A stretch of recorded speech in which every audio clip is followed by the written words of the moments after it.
Hi friends, welcome to my channel. నా channel ఆదరిస్తున్న మీ అందరికీ నా ధన్యవాదాలు. అయితే మోటివేషనల్ వీడియోస్ కాబట్టి కొంచెం ఎక్కువ టైం తగులుతుందని చెప్పి మీరు స్కిప్ చేసేస్తున్నారు. తప్పనిసరిగా చివరి వరకు చూస్తుంటే కనుక మీకు ఉపయోగపడినవి మీ కుటుంబ సభ్యులకి, ఎస్పెషల్లీ పిల్లలకి ఉపయోగపడే కంటెంట్ మాత్రం తప్పనిసరిగా ఉంటుంది. సో స్కిప్ చేయకుండా చూడండి. మరీ మర్చిపోకుండా నా ఛానల్ షేర్ చేసి సబ్స్క్రైబ్ చేయండి. Thank you. ఈరోజు నేను చెప్పే టాపిక్ ఏంటంటే, నీ అంతరాత్మని తృప్తిపరిచావంటే ఆక్సిజన్ లేకుండా చంద్రమండలానికి వెళ్ళినట్లే. అంటే ఆక్సిజన్ లేకుండా చంద్రమండలానికి వెళ్ళటం ఎంత కష్టమో, మన అంతరాత్మని సాటిస్ఫై చేయటం, మన అంతరాత్మ చెప్పిన మాట చెప్పినట్టు వినటం మనిషికి అసాధ్యం. ఎందుకనంటే మన అంతరాత్మ అనేది వాడికి దిక్చూసి ఎలాంటిదో, అంటే ఆ దిక్చూసి ఉంటేనే ఆ వాడ తన గమ్యాన్ని ఎటువంటి ఇబ్బందులు లేకుండా చేరవలసిన స్థానానికి అది చేరుతుంది. మనిషి జీవితానికి కూడా పైకి కడంపడిని మన అంతరాత్మ ఇచ్చే సూచనలు గనక పాటిస్తే తప్పనిసరిగా మన లైఫ్ హ్యాపీగా ఉన్నత స్థానంలోకి ఎదుగుద్ది. మనం లెగ్సిన కాడ నుంచి అనేకమైన ఆలోచనలు వస్తూ ఉంటాయి. అందులో కొన్ని మంచి వస్తాయి, కొన్ని చెడు వస్తాయి, కొన్ని చెడు తలంపులు వస్తాయి. చెడు తలంపులు వచ్చినమ్మటే వెంటనే మన అంతరాత్మ దెబ్బతింటావు, ప్రమాదంలో పడతావు అని హెచ్చరించి, ఇదివరకు మనం విన్నా, మనము చూసినా, లేదా మనకు అనుభవంలోకి వచ్చిన కొన్ని ప్రమాదకరమైన ఇన్సిడెంట్లు మనకు గుర్తుకు తెచ్చి మనల్ని ఉక్కిరి బిక్కిరి చేసి ఆ చేద్దామన్న చెడు తలంపు నుంచి వెనక్కి లాక్కొచ్చేలాగా చేస్తుంది. చాలా మంచిది మన అంతరాత్మ, చాలా మెతక వైఖరి. కానీ మన అంతరాత్మతోనే కలిసి ఉంటూ మనం చేసే, మన అంతరాత్మ చెప్పే పనులకు వ్యతిరేకంగా ఫోర్స్ఫుల్ గా మనిషిని తయారు చేయటానికి ప్రోత్సహించేది మన ఈగో, అంటే మన అహంకారం.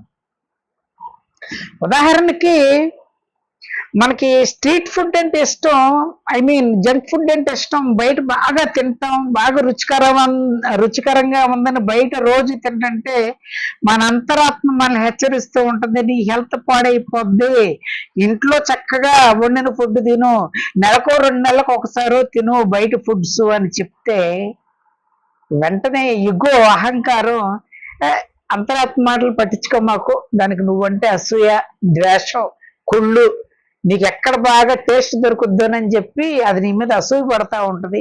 రోజు ఇంట్లో ఏం తింటావు, రోజు చిన్నప్పటి నుంచి తింటూనే ఉన్నావు కదా, తిను, జంక్ ఫుడ్లు తిను అని చెప్పి రెచ్చకూడదు అనమాట.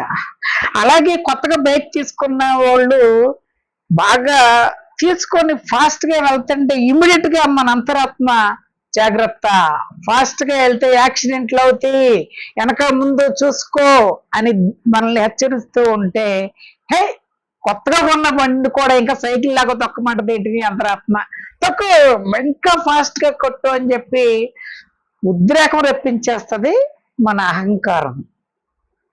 ఫైనల్ గా సెల్ ఫోన్ చూస్తున్నప్పుడు ఎక్కువ చూడమాకు, కళ్ళు దెబ్బతింటాయి, నీ ఆరోగ్యం దెబ్బతింటది, నీ చదువు పాడైపోద్ది, నువ్వు చేస్తున్న పనులు పాడైపోతాయి, అనవసరంగా టైం వేస్ట్ చేస్తున్నావు, లిమిట్ గా చూడు అని చెప్పి మన అంతరాత్మల్ని హెచ్చరిస్తే, ఇగో మన అహంకారం అంటది, ఇక్కడ కూర్చొని ప్రపంచం మొత్తం నువ్వు సెల్ ఫోన్ లో చూస్తున్నావని నీ అంతరాత్మకి బాగా అసూయ పుట్టింది. చూడు, నీ ఇష్టం వచ్చినంతసేపు చూడు, తెల్లవారులు రాత్రులు నిద్ర ఆహారాలు అన్ని మానేసి చూడు అని చెప్పి మనల్ని ప్రోత్సహిస్తూ ఉంటుంది. మై డియర్ ఫ్రెండ్స్, ఇప్పుడు చెప్పిన ఉదాహరణలన్నిటిలో మన అంతరాత్మ మాట మనం ఎప్పుడైనా వింటామా? అహంకారం చెప్పిందే వింటాం.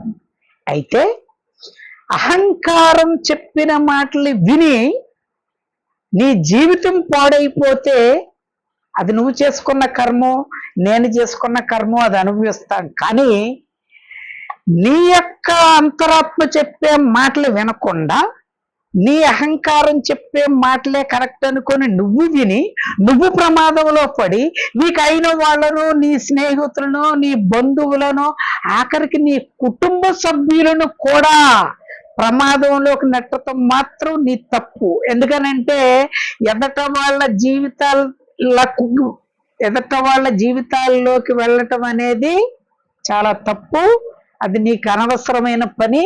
పైగా మంచి చేస్తే వెళ్ళొచ్చు కానీ వాళ్ళ జీవితం నాశనం చేస్తే కనుక ఆ శిక్ష మాత్రం నీకు తప్పనిసరిగా తగులుద్ది.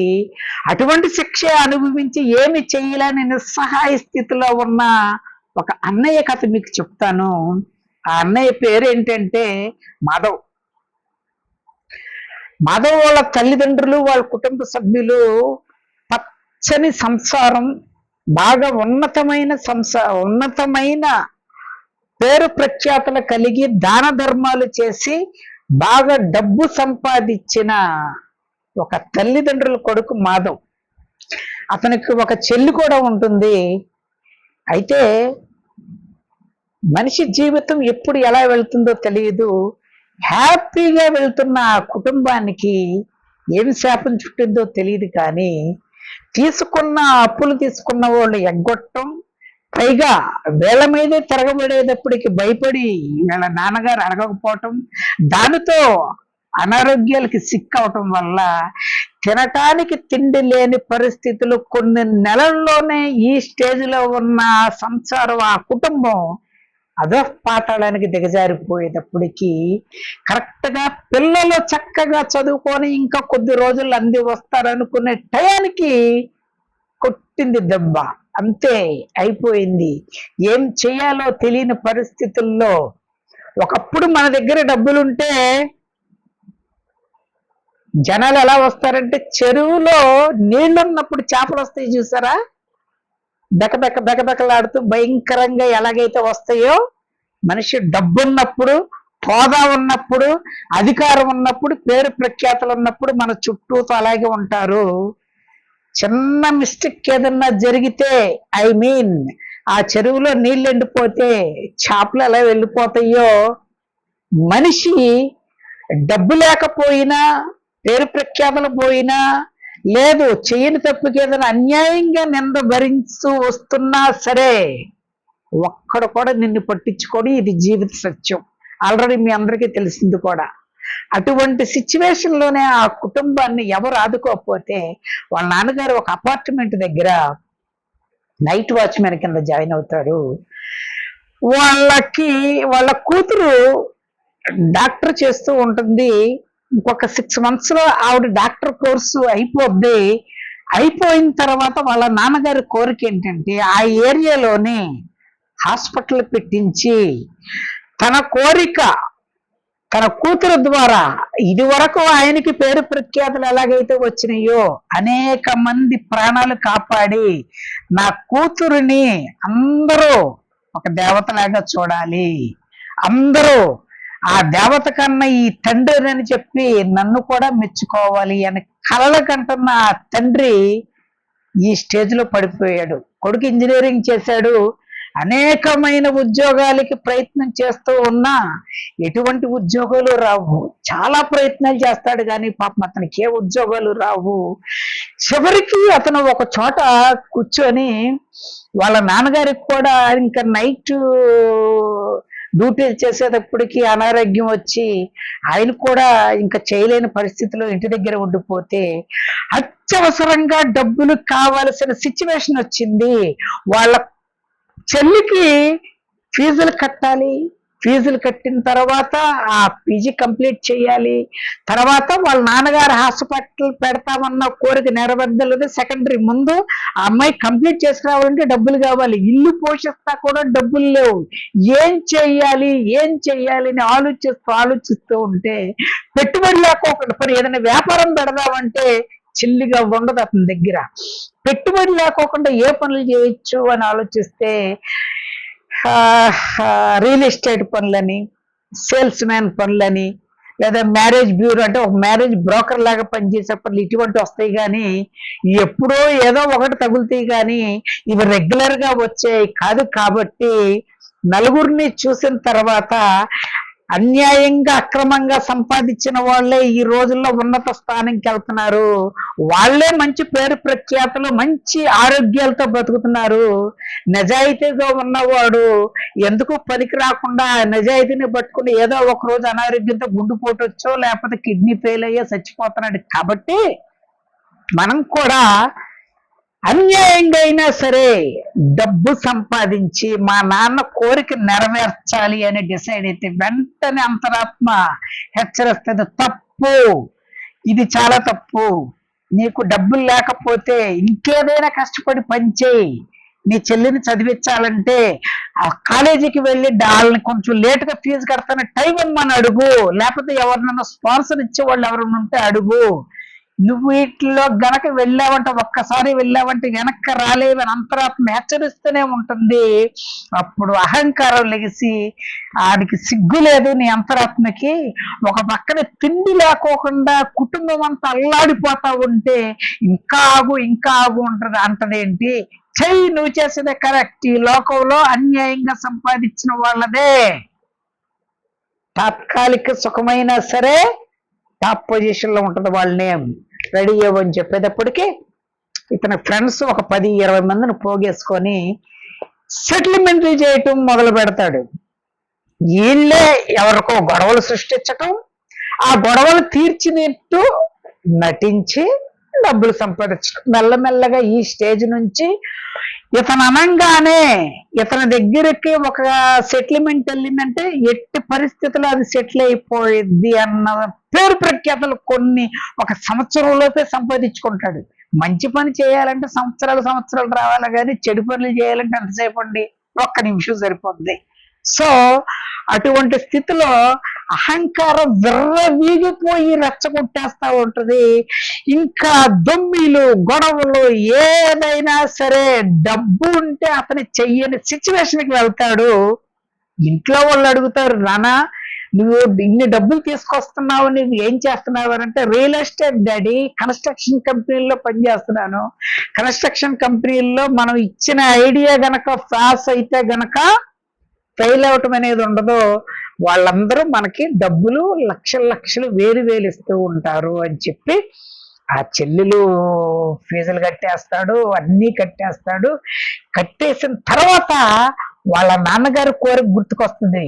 ఓకే, నా చెల్లిని ఇక్కడ హాస్పిటల్లో కట్టించి పేరు ప్రఖ్యాతలు వచ్చేలాగా చేయాలన్న మా నాన్న కోరిక తీర్చాలంటే నేను ఇంకా ఎక్కువ చెయ్యాలి అనుకొని ఆ సంపాదించిన డబ్బులతో మంచి ఇల్లు కడతాడు.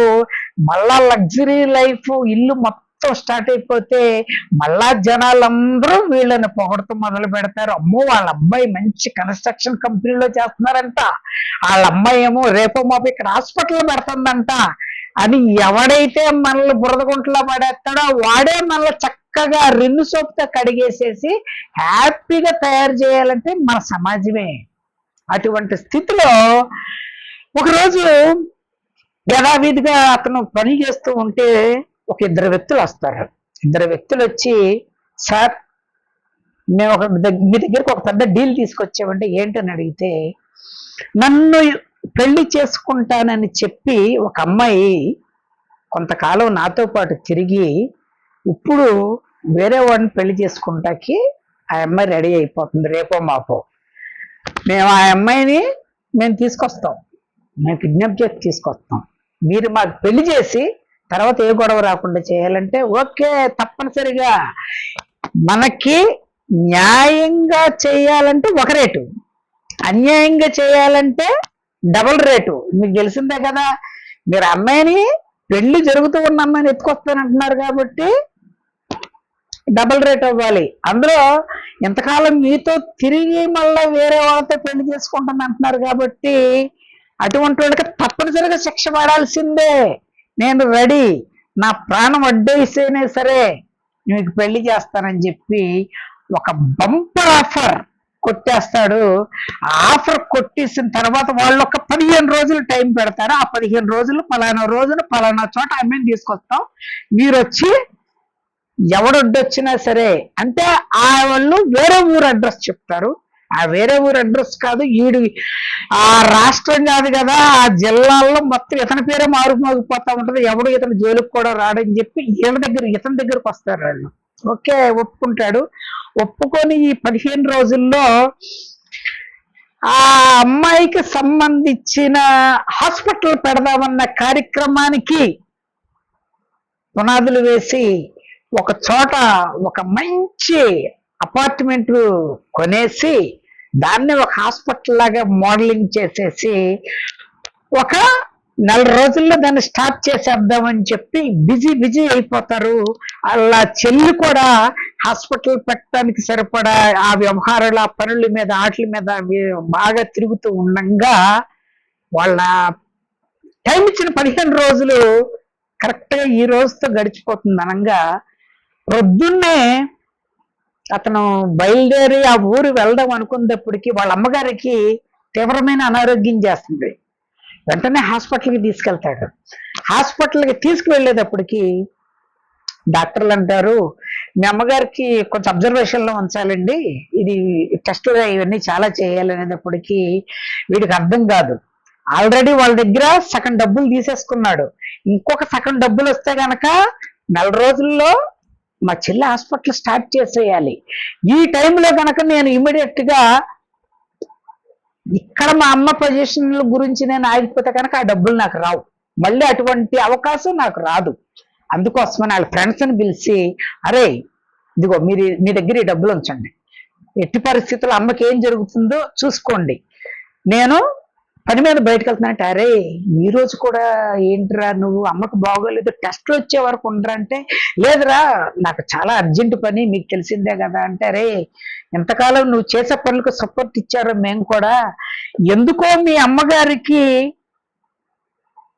అనారోగ్య రూపంలో వచ్చి నువ్వేదన్నా చిక్కుల్లో పడబోతున్నావేమోరా, ఆ చిక్కులు ఆపటానికి ఎలా వచ్చిందేమో ఆలోచించారట. తీరా ఎన్ని మూఢనమ్మకాలు అంటాడు, కానీ ఒక నిమిషం ఆలోచిస్తాడు, ఏంటి ఎప్పుడు చెప్పని ఎప్పుడు అడ్డురాని సంఘటన ఈ రోజు వచ్చింది, ఫ్రెండ్స్ కూడా ఎప్పుడు కోఆపరేట్ చేసేవాళ్ళు ఎలా అంటున్నారేంటి, నేను ఒకవేళ ఏమన్నా సమస్యలో పడతానా అని ఆలోచిస్తాడికి అహంకారం వెంటనే, పిచ్చోడా 4 రోజుల్లో హాస్పిటల్ ఓపెనింగ్ పెట్టుకొని ఏంటిరా నువ్వు ఇంకా ఆలోచిస్తావు, నీ అంతరాత్మ నమ్మకరా, అనారోగ్యం ఎవరికన్నా చేస్తుందరా, మీ అమ్మగారే కాదు ఈ భూమి మీద పుట్టిన ప్రతి ఒక్కడికి అనారోగ్యం చేస్తుందిరా, నీ దగ్గర డబ్బులు ఉందిరా, నీ ఫ్రెండ్స్ కి ఇచ్చి చూస్తూ ఉండమను, డాక్టర్లు వైద్యం చేసేది నువ్వు కాదు కదా, నువ్వు ఇక్కడ కూర్చున్నంత మాత్రాన్ని మీ అమ్మగారిని బతికిచ్చేస్తావా, నువ్వేమన్నా టెస్టులు చేస్తావా అని రెచ్చగొట్టేస్తుంది.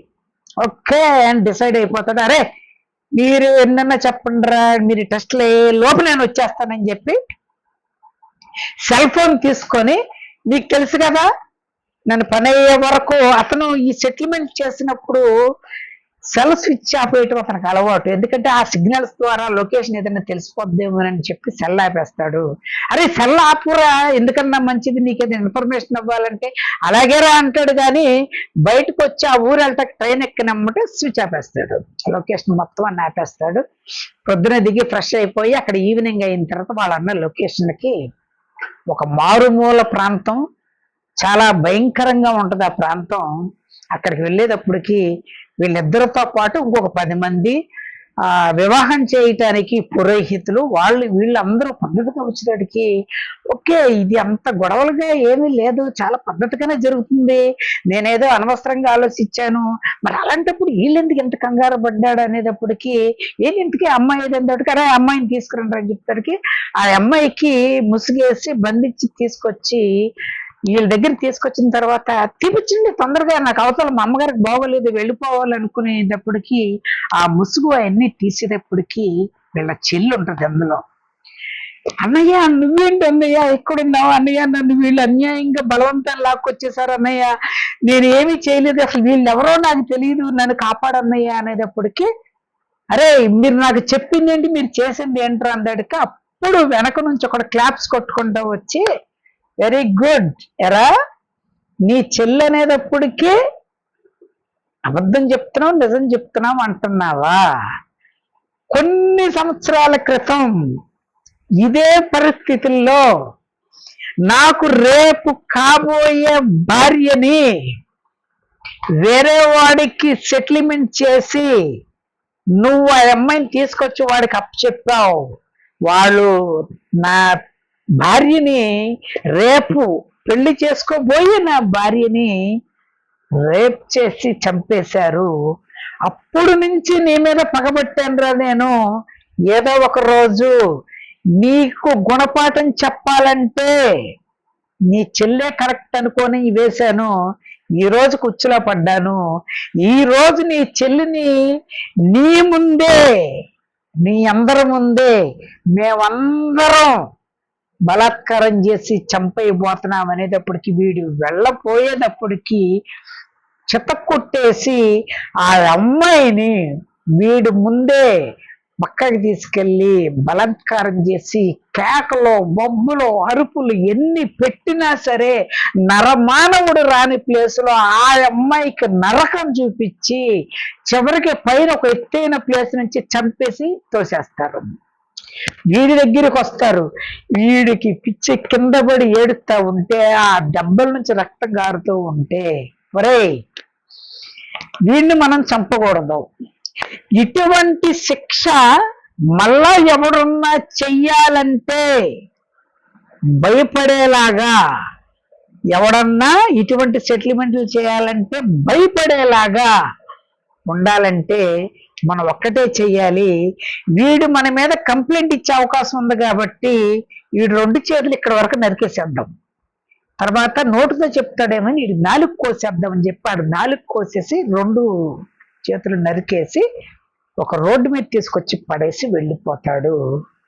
వాడు బ్రతికాడో లేదో మనకు తెలియదు కానీ ఈ స్టోరీ అయితే అయిపోయింది. ఇందులో చెప్పిన నీతి ఏంటంటే అంతరాత్మ ఎన్నో అవకాశాలు ఇచ్చింది.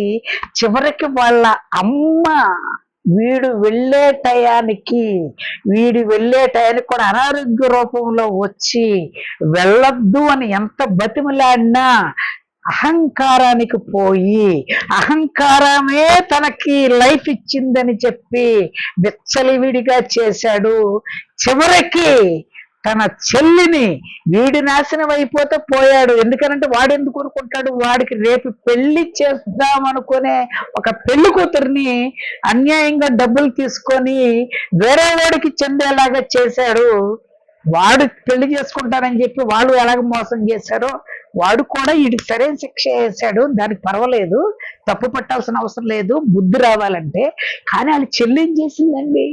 వాళ్ళ చెల్లి వాళ్ళ తల్లిదండ్రులు పెట్టుకున్న ఆశల్ని ఏం చేశాడండి వీడు? వాడు పెట్టుకున్న ఆ హాస్పిటల్ కట్టి కానీ వీడిని ఏమన్నా వాళ్ళు అన్యాయం చేశారా? చక్కగా పోషించి ఉన్నతంగా చదివించి వాళ్ళ అనారోగ్యంలో ఉండవలసిన స్థితిలో వీడు ఆ ఫ్యామిలీని లిఫ్ట్ చేస్తానని చెప్పి వాళ్ళేమీ అడగలేదు కదా, ఇలాంటి దొంగిలేం చేసి బతకమని చెప్పలేదు కదా. అయినా సరే మనిషి మన అంతరాత్మ మాటని ఎప్పుడైతే లెక్క చేయడో నాకు నేనే కింగ్ అనుకుంటాడు. అలాగే వీడు నాశనం అయింది కాకుండా జీవితాంతం వాడు శిక్ష భరిస్తూనే ఉంటాడు. ఎందుకంటే 4 కోసు చేతులు నరికినాడు, వెంటనే చావడు, బతుకుతానే ఉంటాడు.